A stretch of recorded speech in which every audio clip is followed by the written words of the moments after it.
Welcome back to another episode of Legislative Lens, People and Policy. I'm your host, Michelle Badger, and today we're turning our attention to one of the most vital pillars of our community, our public schools. With the new school year on the horizon, I'm joined by two key leaders in the Plymouth education system, Dr. Chris Campbell, Superintendent of the Plymouth Public Schools, and Luis Pizano, Chair of the School Committee. Dr. Campbell has served as superintendent since 2020 and brings more than 25 years of experience in education as a classroom teacher, principal, and district leader. Under his leadership, Plymouth has focused on academic excellence, student wellness, and adapting to the evolving needs of our schools since COVID. Welcome to the podcast, Chris. Thanks for having me, Michelle. Thanks for coming. And then we have Luis Pizano, is our current chair of the Plymouth School Committee and is a passionate advocate for equity and student success. Luis has been a volunteer within the Plymouth Public Schools in a variety of ways and has been on the school committee for almost 5 years. Welcome to the podcast, Luis. Thanks for having me, Michelle. Thanks for coming. But here's a fun fact. Both of them are following in big footsteps, or I should say podcast shoes, I guess. Their kids, Maeve and Carter, are two of our incredible summer interns and joined me on our last episode to talk about their experience in our office. If you haven't listened to that one yet, go check it out. It's a great behind-the-scenes look of what happens in the day in the life of an intern at the State House. In this episode, though, we're exploring the key issues facing their school districts and the committee, from budgetary issues, legislative advocacy this spring and summer, and more. Thank you both for joining this podcast today, and I'm really excited to have you here. This conversation is a fun conversation for those that follow along with our episodes and radio spots and updates. It's a continuation of what we've been talking about when I was on the school committee for, probably the last 13 years, but really focusing in the last 2 to 5, I'd say. So it's a great opportunity to revisit some of that conversation and those important topics. So we'll dive into this conversation really quickly. And as I said, longtime school committee, I feel like you can take the girl off school committee, but you can't take the school committee off the girl. So for me, it's obviously education is something that's really important to me. And I just kind of wanted us to have a conversation today about kind of what it's looking like for FY26, FY25, the whole 9 yards. So what is the most pressing budgetary challenges facing Plymouth Public Schools as we look ahead to FY26?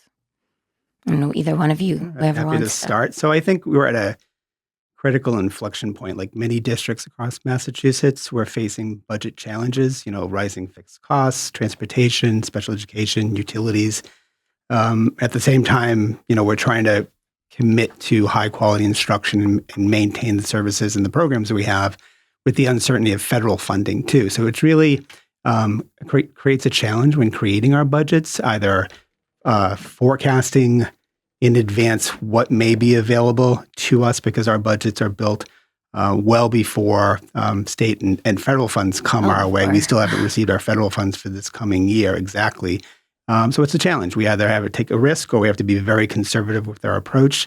But I feel like we've been working on this for the past 6 years. Gosh, yes. But we're very fortunate, I think, relatively speaking, to have the great support of this community when it comes to our school budget. And it's been a focus on how can we save and be creative for at least a decade, if not more, about we look at that solar, we look at all the different ways to save so that those dollars that we get can go stretch further within the Plymouth Public Schools.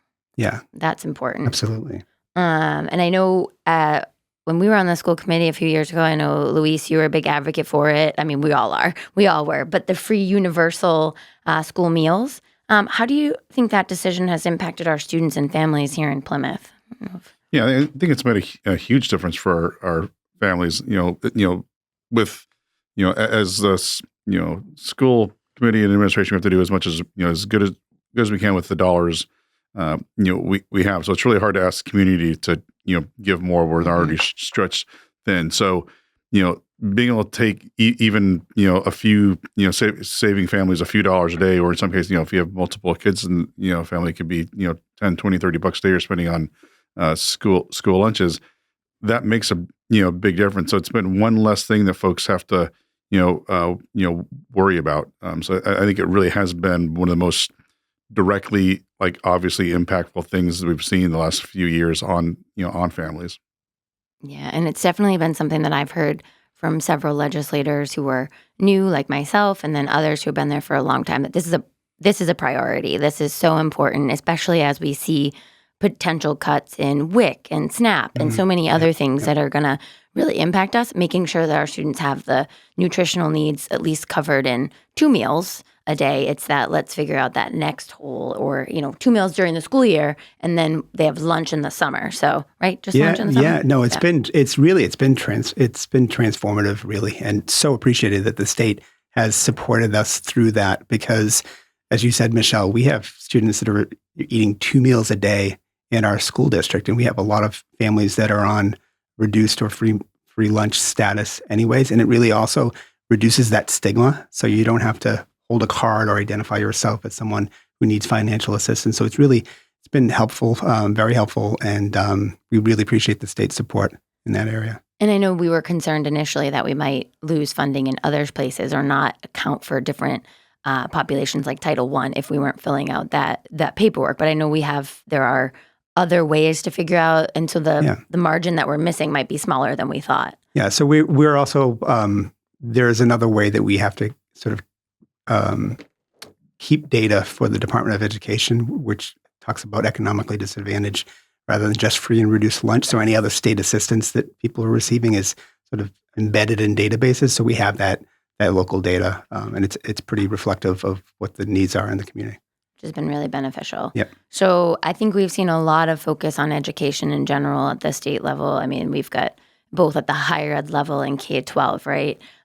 In the last few years, I mean, we all know that education is important. It's always important.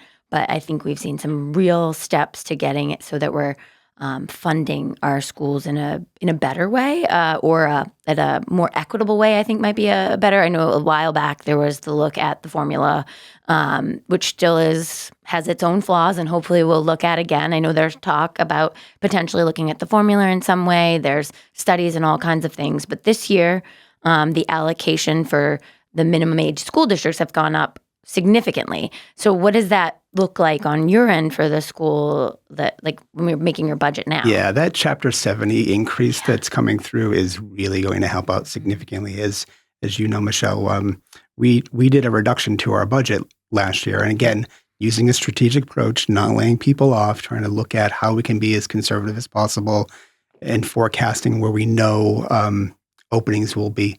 So we've done that for the last 5-6 years. So this money will allow us to sort of reinvest in the areas that we've had to kind of chip away at. We'll get that money in the fall. Again, like last year with the increase to Chapter 70, going to fall town meeting and asking for that money. But that's a significant increase, and it's so appreciated at a time like this. Yeah. Yeah, I think two things that occur to me.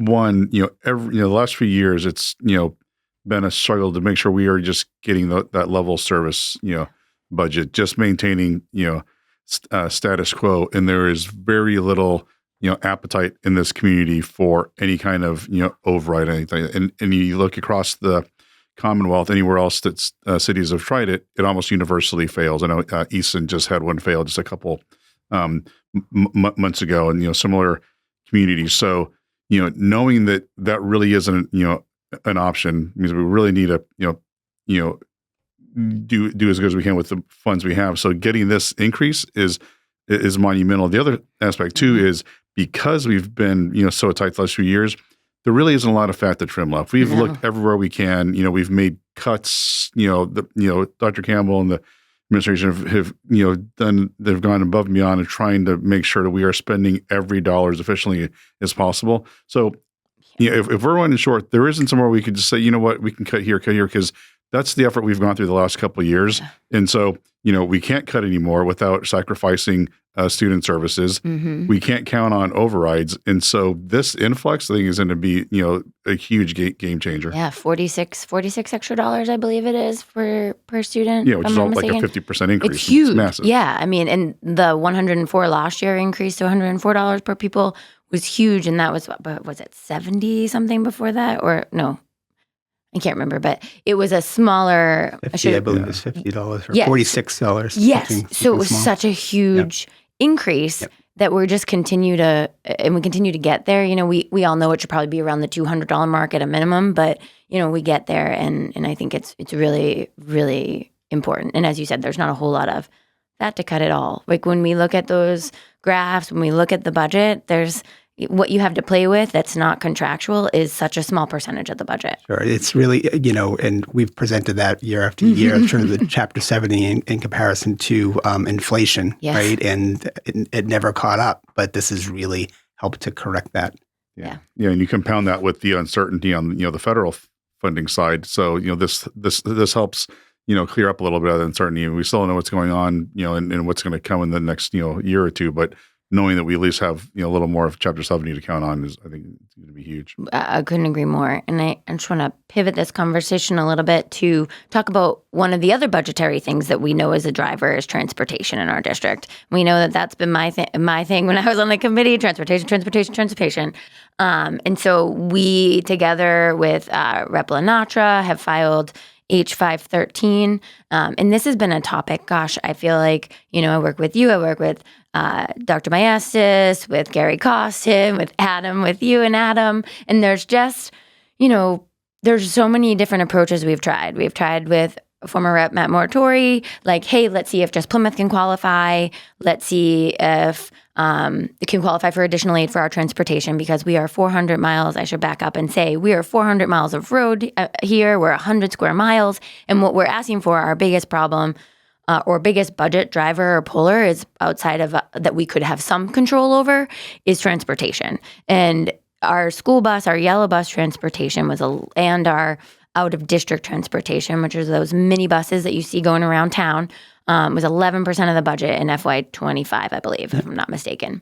And that percentage just continues to get bigger and bigger. And I know that we are, the contract we signed was in 2018, or I believe it was right before the pandemic. And we've seen so many changes throughout in so many parts of education since the pandemic. But this one piece of transportation funding and these contracts with our bus providers have really, we've seen across the community, I shouldn't say the community, across the region have really gone really high, 30 to 40% increases last year. And so that for us, you guys are up this year for the contract, correct? At the end of this year, you have to have it signed. One more year. One more year. Yep. And so that's a big number. If we go up 30 and 40%, that's a huge piece. I know that now we're looking at maybe it'll be a little less, but either way, that's a scary number. Any increase is really scary because can we afford it on our end? I mean, we spend $10.6 million transporting students either through our yellow buses, cabs and vans, homeless, foster, you name it. And it's important because we need to get kids to school, but it's really a hard time thinking about spending so much money just to get kids where they need to be. Yeah. And as you said, Michelle, those transportation costs have skyrocketed across the Commonwealth with new bids. And we were very fortunate many years ago to do a multi-year contract, but it is coming to a close soon. So we will go out to rebid just to see where it comes in. Mm-hmm. But we've been very strategic in doing independent analysis, getting third parties to come in and look at our routes, but also do a comprehensive study to see what it would take to sort of rethink the way that we operate our facility, our transportation, currently. Which is so important. And at the same time, while we're doing that here, which is something that might happen faster than what Rep. Lenatra and I are trying to do, but we have H513, an act requiring equitable funding for non-regional school districts with high transportation costs. Because as some of you who are listening might know, regional school districts are basically reimbursed for most, if not all, of their transportation costs, where districts like us don't get any reimbursement. And it's essentially probably one of the largest unfunded mandates that we have. And it's important. Like you said, Chris, we want to get people to school. Like that's the important piece. And we have areas where there is no need for school buses. But this piece of legislation is basically asking for a kind of modeled after special education circuit breaker. And this is Dr. Campbell's idea that we've been like throwing ideas around. I mean, I don't think I'll ever forget it. I think we were all at the table and it was you, me, Kathy, I think Luis was there. And we were having the conversation and Adam was there about like, what can we do now? We've tried all these things. We've tried to include Just Plymouth. We've tried to bring other people in. What can we do? And throwing all the things. And when you spoke about that, we were all like, Whoa. So I don't know if you want to explain to us. I'd be happy to. Yeah. And as you said, this has been something, gosh, going back 10, 12 years where we've been talking about this. And, to your point, regional districts. And that was an incentive to regionalize, to get districts to regionalize, to say, okay, we will reimburse you for transportation if you join with communities. But those are small communities. And we're large. We're larger than most of these. We had to de-regionalize. Yes. Separated. Carver left us. No. But, our costs are extraordinary because, one, we're so big. And we also have, I always say, we are a suburban community with an urban fringe and rural roads in many cases. So we can't get any more efficient than we currently are with our transportation without having students on buses for over an hour. And that's just not fair. Not fair to the families. It's not fair to the students. Yeah. So our expenses are high. And we're not a regional district, and so we don't get that. And many, many years ago, all communities got some reimbursement. But this idea came to me, sort of trying to think, okay, what is something that the Department of Education is familiar with? Yep. And circuit breaker reimbursement is something that has been going on for 20 years now, I think since 2003, actually. Yeah. And for the listeners, circuit breaker is, you think about a circuit in your house when it breaks, you need a little relief. So you need to correct that. So for communities that spend more than forecasted in special education expenses, there's an opportunity to apply for a grant to receive some reimbursement for extraordinary expenses. So thinking about that, this really is modeled on that. So it targets school districts that would spend significantly more than the average transportation per pupil across the Commonwealth. And most of these communities, when we did the analysis, they're urban, they're rural, everywhere, they're suburban, and it's the unique conditions of those communities that drive those costs. Not that they negotiate differently than their colleagues, but it's just the unique conditions. So this would allow the department to look at districts that spend 125% over the average per pupil, state average per pupil, and then allow districts to submit for reimbursement.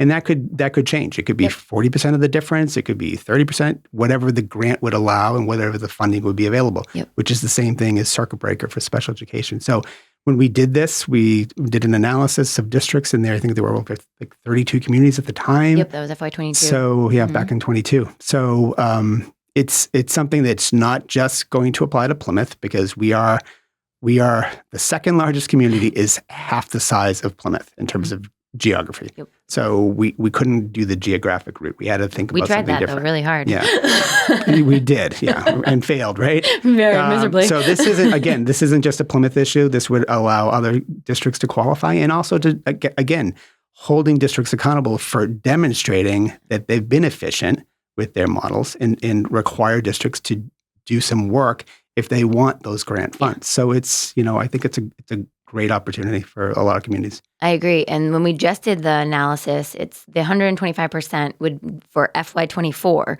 was $1,211.44. So, and that's per pupil on transportation costs. And when we did the initial, it was 32 communities. And then this time for FY24, it was 37 communities. So I think we see that in its different communities. I think there was 20 of the same communities that were helped in FY22 or would be helped in 22 and in 24 if we were, kept the model the same way. But, we have those additional communities that wouldn't have been helped in that second year, or would have been helped in that second year. And so I think we've got communities who are in the Berkshires, they're on the Cape. I mean, there's communities that some people would think maybe are a little affluent, but that's what I think this piece of legislation, it's such like it's an equity. We're looking at an equitable lens here. We're saying it doesn't matter how much money you have. It's just saying, oh my goodness, we are spending this much more than others. And what that problem is might not be mileage. It might be density. It might be that your community is further spread out than others. But there's that, or you don't have the competition in the busing in the industry. But I think it's going to be really beneficial. Yeah, I think a huge thing is giving, each district, putting us almost on a level playing field in terms of student and educational services. Because one of the biggest metrics we get measured on is per pupil spending. Yep. And it's not a really fair metric when when a giant portion of your per pupil spending is transportation. and that, when you compare it to other similar communities, they're like, oh, why is yours so much higher? What are you spending? And unless you look at those details, you don't understand that we're not spending way more on education. We're spending way more on aspects that we can't, have a difficulty controlling. Yeah. So you want to hold districts accountable, but you want to make sure that, for those, kind of almost must have, just support services that we're all taking care of equally. And then we're able to, contribute the right amount to the parts of education that matter. We shouldn't be burdened by simply being a giant town and having to get all these kids to school. Let's make sure we're actually spending dollars where it matters. Yeah. I mean, I think when we talk to people and they learn how much we spend on transportation, if you're not a town meeting member and haven't been a long-standing town meeting member, you don't know that, or you're not really involved in the community, you don't realize how much we spend on busing. And so it really is it's a huge driver and something that we need to, and beyond just the yellow bus, we kind of hit a little bit on the cars and the vans that you see going around the community, which I mean, this has been an issue for a while, but I don't think it really kind of shot up until after the pandemic in the last couple of years when the cost outside of our contract. So if you have a student who's in McKinney-Vento or needs to go to a program outside of the district, you have contracts with different busing companies, and they will then arrange the pickup for the child and then where the child needs to be dropped off at. But sometimes this outside the contract can cost between $250 to $800 a day per child per van, which when we learned that, I think everyone on the school committee was like, excuse me? That can't be. Because it didn't matter where they were going and it wasn't always equitable to the same location. And it was just because they have you. You know that in 24 hours or 12 hours, you need a kid picked up and brought to a school. And that's the simple fact about it. And so we filed, Rep. Lenatra and I filed H4011, an act eliminating predatory transportation pricing of school districts, basically asking a formula be created so that we're not explain to me, is it that we need, the reason the pricing is based on mileage, it's based on, do you need an aid in the van, where you're going, the wear and tear, the cost of the bus driver, all of those pieces. And we're being smart about it and not just $800 sounds like a good idea. And I'm sure that none of these busing companies, we don't want to put busing companies out of business, that we need them. But we want to make sure that this is an equitable thing that we're doing and we're working towards something that is, works for everybody. Yeah, absolutely. I think when you look at the overwhelming majority, so for our students that we know we're transporting year to year, because they either go to a different program within our district or they go to a school outside of our district, those are more predictable. So we have the ability to get in a contract with those transportation companies, and those costs are far less than the ones that are, I would say, less predictable, which is our homeless population, which is covered under McKinney-Vento, foster care, transportation, and the occasional move-ins of students. So when we have a contract and then we need to contract again for some other costs, as you said, that they could be up to $800 a day. And that's just outrageous. And that's something that really, we have an obligation there. We have an obligation to transport those students right away and not delay their education. So we have to do that. We can't wait. You don't have time to shop around and see if you can get something less expensive. So it's really, I think this bill would be very helpful to a lot of communities. Yeah. Mm-hmm. Yeah, I think what we've seen is like an extreme version of Uber surge pricing, but on the backs of taxpayers. And like you said, it's not like we don't understand that businesses need to be profitable. Yes. But there's a difference between being profitable and price gouging, and knowing that I have this I have this district under my thumb, and I can charge almost whatever I want, and they really have no choice because it's an emergency need. So just like you can't be the only gas station in a small town and say, I'm going to charge $10 a gallon. That's illegal. Yep. You have, your profits have to be, reasonable and compensatory with, with what it costs you. So just making sure there's some, ground rules here, and that, we're not unfairly burdening districts that have to deal with this unfunded mandate. And I think it's important to also bring up, and I failed to do it when we were talking about H513, I think the school committee itself, and I think Plymouth has been a district that's tried to be active in making sure that we're making people can hear us and they know what we're doing, and that we're not being. It's not an activist school committee. I think that's the wrong word, but we want to be active in making the decisions. I'm active in advocating for, or you want to be. Sorry, not we. You all want to be active in, advocating on what the needs are and how you can be helped. And so I think it's important to mention that both of these pieces of legislation come from the school committee and come from resolutions that were filed with Massachusetts Association of School Committees. And one was passed last year, and the other one you just put in for next year, right? Yeah, like you said, we've really been trying to, not be, passive. There's the real basic, responsibility of the school committee, but really trying to see where are our big pain points in the district and what can we actually do about it, leveraging, MASC and their power and numbers, leveraging our local legislators like yourself. And so I'm really trying to, look at what are some key, changes in policy that would really benefit, the local community. And obviously, lots of communities will benefit from these changes. But yeah, really trying to take matters into our own hands. It's, it's easy to sit around and complain about it. It's a lot harder to actually try to, do something about it. Yeah. Exactly. And I think that's what's really good about the Plymouth School Committee. Not just because I was on it, but because, I think it's important that we're advocating for our issues, but that are going to help other people. Now, we talked a little bit about kind of the issue and like why it's important and, kind of hit on what McKinney-Vento was, but do you want to get a little bit more into what that means? Because I've had some people be like, Michelle, but you get reimbursed for some of that cost. Why do you need this? Yeah, well, it's a good point. So yes, we do get state reimbursement. It goes back to the town. But when you think about that, so here are state dollars coming back to the community to reimburse communities for the expenses associated with these circumstances, which is very appreciated.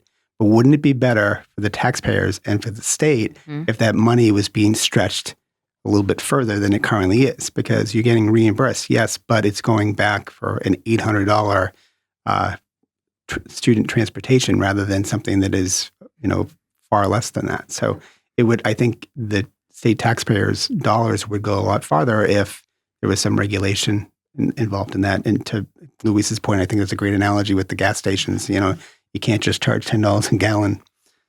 So something should be done. Yeah. And so when we think about we've done a lot of advocacy work. We've done a lot of that. What do these bills mean for Plymouth? I think we've hit on it a little bit, but if they were passed, we are advocating for them. But if they were passed, what do you think that they mean for Plymouth, the school committee?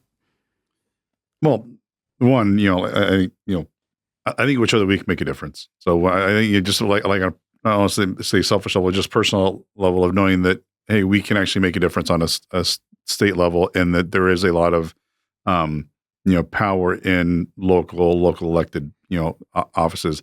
But in terms of the difference it really makes for the community, on the predatory pricing, I think that's just, to me, as Chris said, making better use of taxpayer dollars. It isn't, it may not necessarily hurt our bottom line quite as much, but there's better use of taxpayer dollars. And then on the on the side of the getting properly recognized for the unique conditions of Plymouth's geography and other districts that have similar unique situations, that is going to be a bottom line benefit.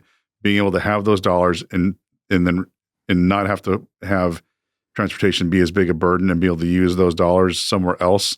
That's going to be I think every dollar we get there is going to be a 1-for-1 help somewhere else, because every dollar we don't spend on transportation, we can spend somewhere else. It's less of having to worry about going to town meeting and asking for more money. It's like, hey, if we can get more money elsewhere, now we don't need more money from our taxpayers. We're just better, getting more money from state and other resources, and allows us to lift the burden off of our local taxpayers. Yeah. They're still coming off the taxpayers in some way, but yes, it just depends on how it's paid for. But yes, I couldn't agree more. And then I want to make sure we're not just a transportation advocacy district. I think, that you guys work on a lot of things all the time, whether it's curriculum or I know the cell phone issue, and like there's so many issues that are currently you all are discussing. But I know a few years back, we were the first school district in the state to pass a resolution for for gun storage, safe storage of guns, and education of our families. A bill is up, so H548, an act to promote safe firearm storage, education, and increase the well-being of students was put up. And I don't know if, Luis, you want to give us a little background as to why the Plymouth School Committee was ended up getting involved with that. Yeah, sure. No, this is, happy to talk about this one. And this to me is a really neat example of how well the Plymouth School Committee works together. So, this is a, an effort that myself, Michelle, and committee member Bob Morgan worked on. And any of our listeners that know the three of us know that the three of us absolutely do not necessarily align completely on, all our political beliefs, but that goes to showing how universal gun safety is. If the three of us could get together and think about, what's the right thing to do here? And this is an area where politics were put aside and the three of us were able to work together and show, there are some universal, nonpartisan, bipartisan things that we can work together on. We were approached by some safe gun advocate organizations and said, hey, this is something we would love your support on. And more than support, we ran with this. And this is something that really we should really be doing, locally. And I don't think we were thinking so much about the fact that no other community in Massachusetts has done this. Yeah. We just thought it seemed like the right thing to do. And I think in doing it, found out that that we were trendsetters here. Yeah. But it really was about something that's like, man, this is so common sense. And it doesn't matter what side of the alley you're on. This is something we can all agree on. And I remember the three of us being in a Zoom call together, like literally wordsmithing 21. Wordsmithing this resolution. And it was just really neat to see the three of us working together on this, and then to be able to bring it to the full school committee and get such great unanimous support. Yeah, I mean it's so important because it's not about whether you can have a gun or not have a gun.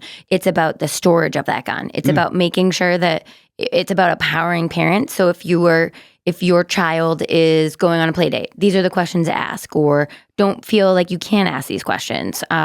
Or if you have a child coming to your house saying, hey, there's a gun, we have guns in our house, but they're secured and X, Y, and Z. And it's just about that education piece. And I think another point is we worked with the Plymouth Police Department. We worked with a lot of different people to get the right language, to make sure we were good with it. And I think we've got a really great program that came out of it. And I think was happening anyways, but it was a perfect way. I don't know, Chris, if you want to tell us about that. No, it is a perfect way. And I think, it's pretty incredible to know that Plymouth School Committee was the first to have the resolution back in 2022. But, and as you said, this is not about the Second Amendment. This is about safe gun and firearms storage, right?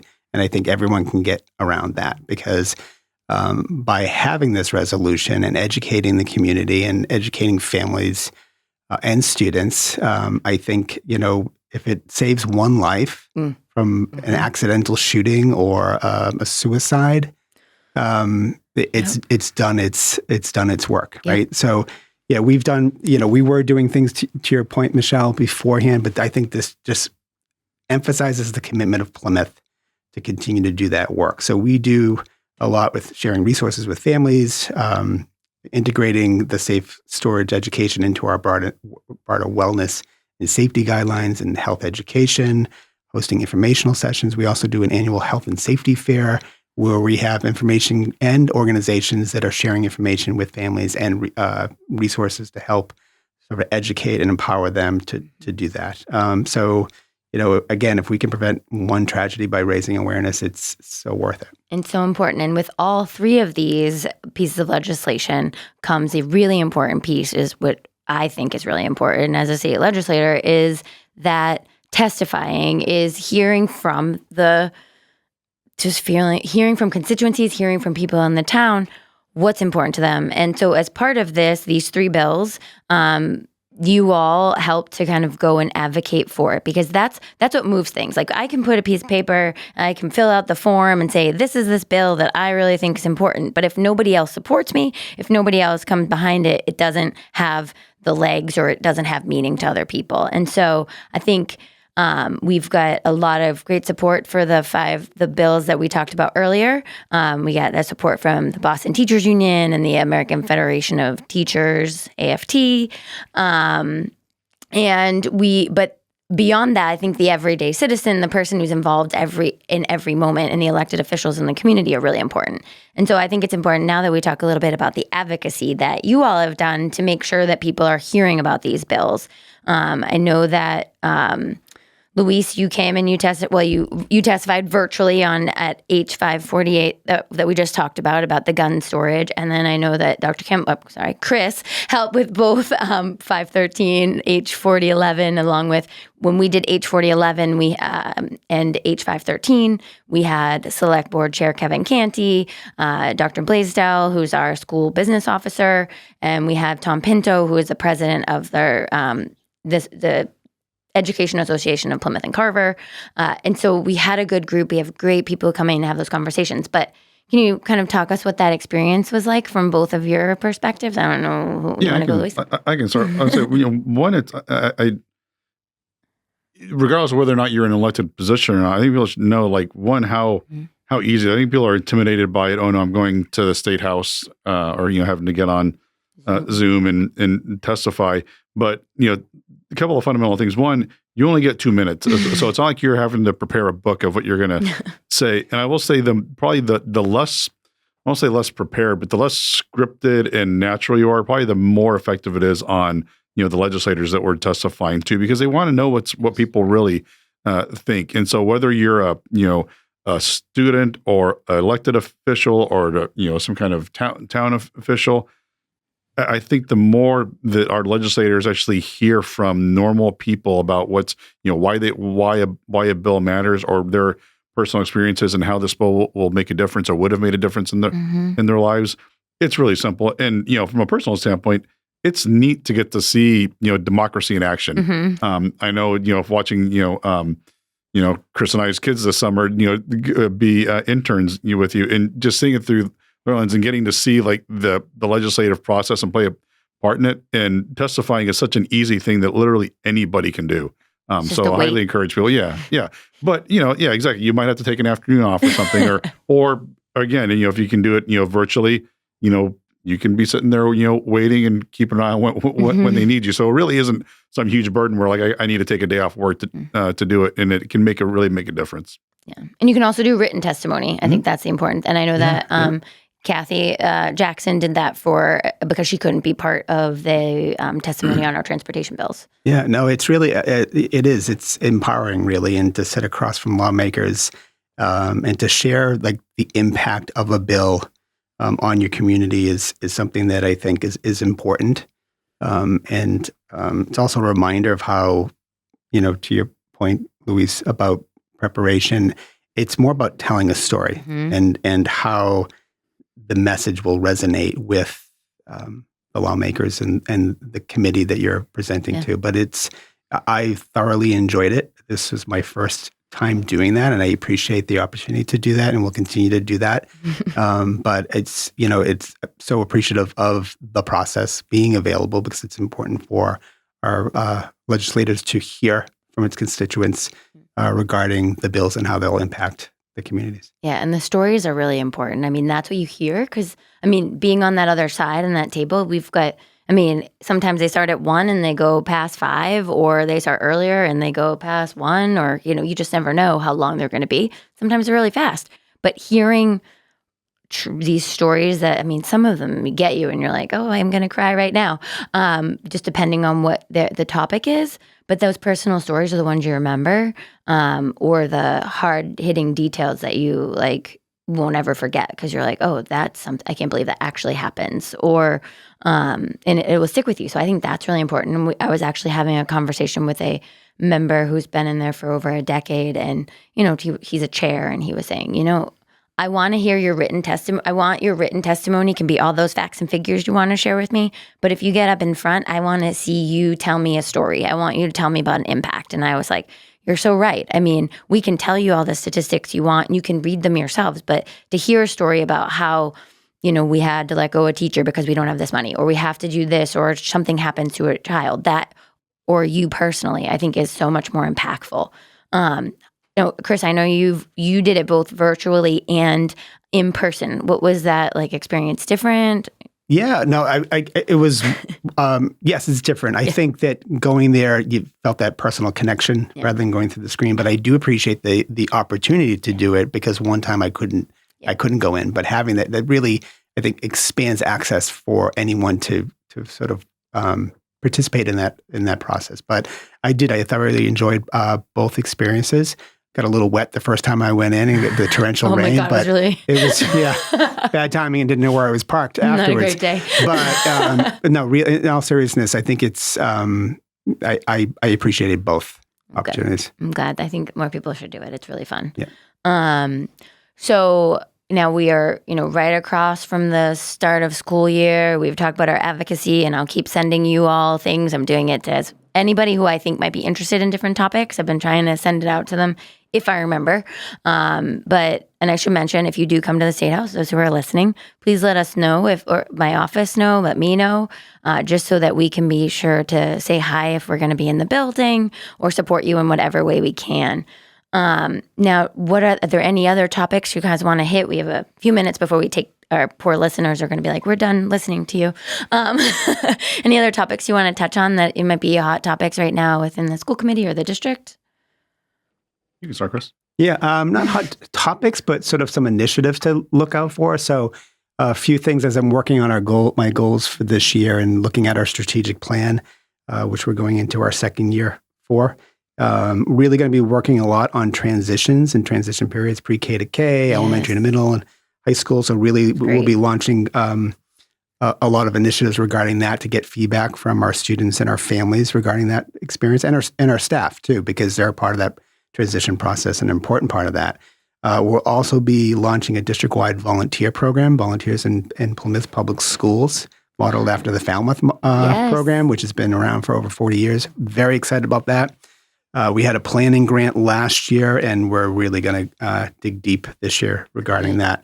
And another thing that I really want to work on is energy conservation. We've done that many years ago, so we're really going to do a lot of initiatives regarding energy conservation and how we can, as a district, kind of curb our utility costs as much as we can. So, and really involve the students and the entire school community. So there's just a few things that we're working on. Oh, I love that. That's awesome.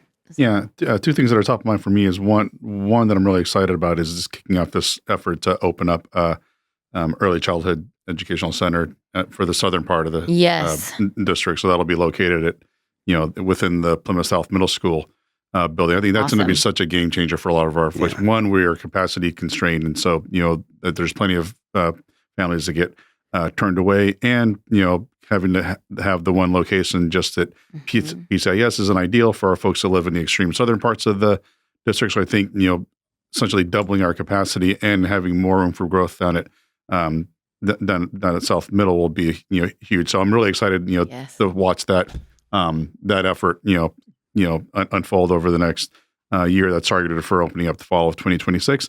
And the other thing I was excited to see yesterday, and this is completely on the other end of the spectrum, is seeing that our annual Plymouth North, Plymouth South football game on Thanksgiving will actually be at Fenway Park.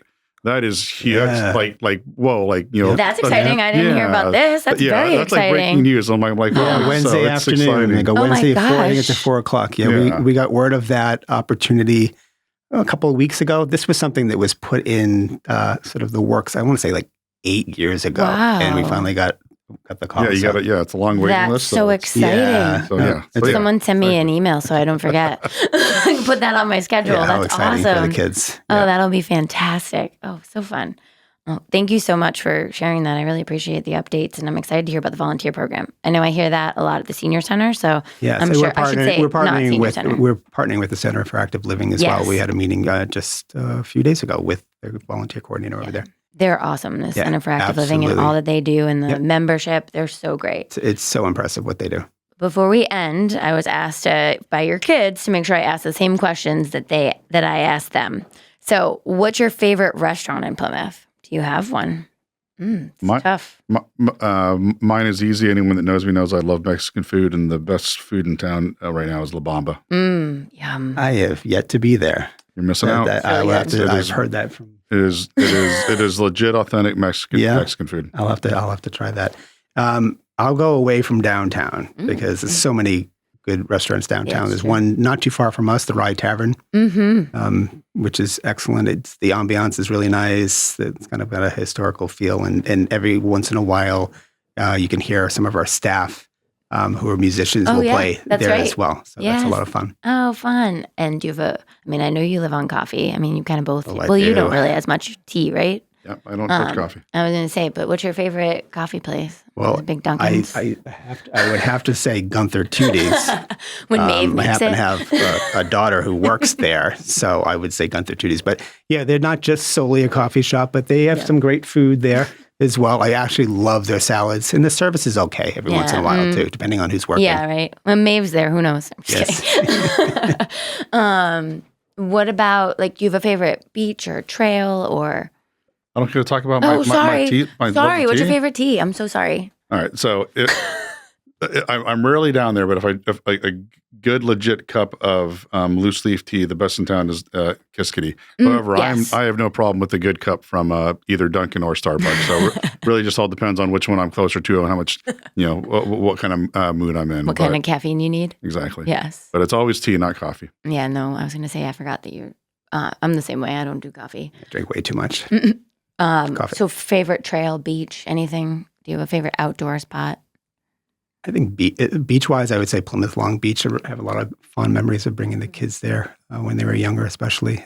Just having so much beach to yourself and just hanging out there all day.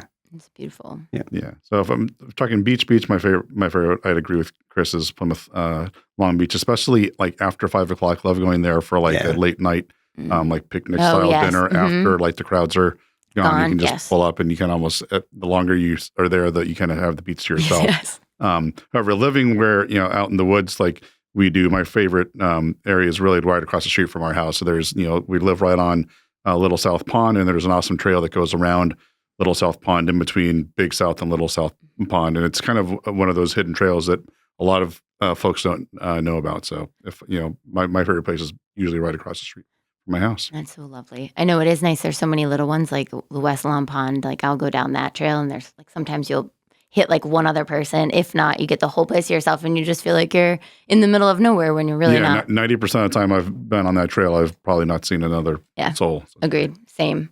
But thank you both so much. Thank you, Chris. Thank you, Luis, for joining us today and sharing your insights on these important issues facing Plymouth schools and the advocacy and the work that you all do every single day. I really appreciate it. It's been great to hear directly from you about the importance of this legislation, all the legislations that we've talked about, and the continued advocacy you will continue to do. So I'm really happy that you were able to take time out of your very busy schedules to join me here. So thank you. Thank you so much for having us. Thanks, Michelle, and thanks for your advocacy too. You're very welcome. I'm very honored to be able to do it. But as always, if you're a parent, guardian, educator, or community member, remember that your voice matters. Stay involved, stay informed, and don't hesitate to reach out to your school committee members, your superintendent, or myself. We're here to serve. Also, if you have time and want to volunteer, there are lots of ways to get involved in the Plymouth Public Schools, and we just heard about their new volunteer program that we've been talking about for years, which is going to be launching this year. Otherwise, make sure to stay updated on what's happening at the State House. You can follow me between podcasts on social media. We have Instagram, Facebook, TikTok. We have Blue Sky. And you can also check out my website, which is staterepmichellebadger.com. And that kind of fills you in on all the things that are happening in between our podcasts. And thank you again for tuning in to Legislative Lens, People and Policy. Have a great day.